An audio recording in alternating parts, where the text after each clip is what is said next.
Do you like platformers? I'm sorry, a better question is, do you like fun platformers?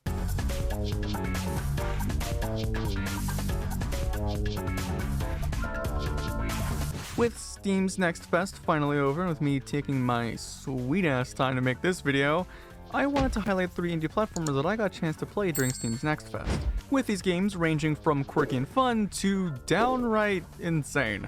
So let's get into it.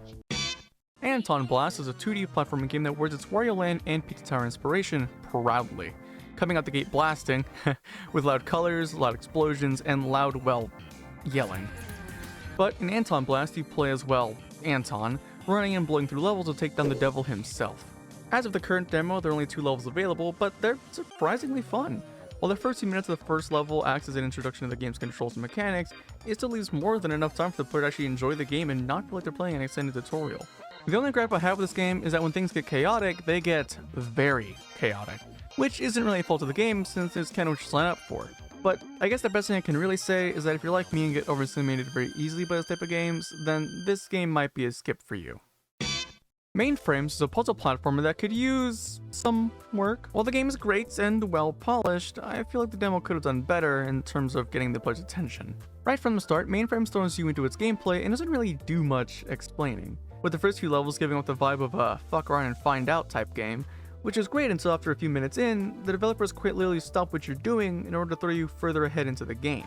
Now, I'm normally not opposed to this kind of developer intervention in games, as it can be kind of funny sometimes and done well, but in Mainframes, they did this shit like twice. Well, twice as far as I could tell from the time I spent playing. But like I said, normally this type of immersion break isn't an issue and it actually helps the player out. But in Mainframes, it just doesn't work, as it breaks the flow of progression that you get from slowly figuring things out. And to go from figuring out that you have to use a controller and a mouse to solve certain rooms, to platforming Celeste style with dash panels and traps. But aside from that, the actual gameplay of Mainframes was pretty good, and what's there works really well. I just hope the devs don't stick to divine intervention for the full release. Orbo's Exodus is well, it's a game. The best way I can describe Orbo's Exodus is that it's like if you took the fast-paced movement from Sonic, combined with the open worlds from Mario Odyssey, put it in a blender, and then accidentally dropped 10 tons worth of Breakcore Galaxy gas into it.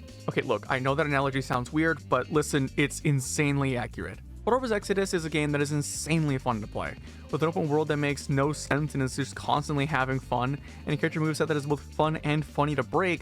This game is a must play. So even though this is the game I have the least to talk about, it's easily the one you need to try out the most. But there you go, 3 indie platformers to look forward to next year. I definitely plan on revisiting each of these games in the future once they release, so keep an eye out for a stream or video or something in the future. If there's any games you recommend checking out though, feel free to let me know in the comments.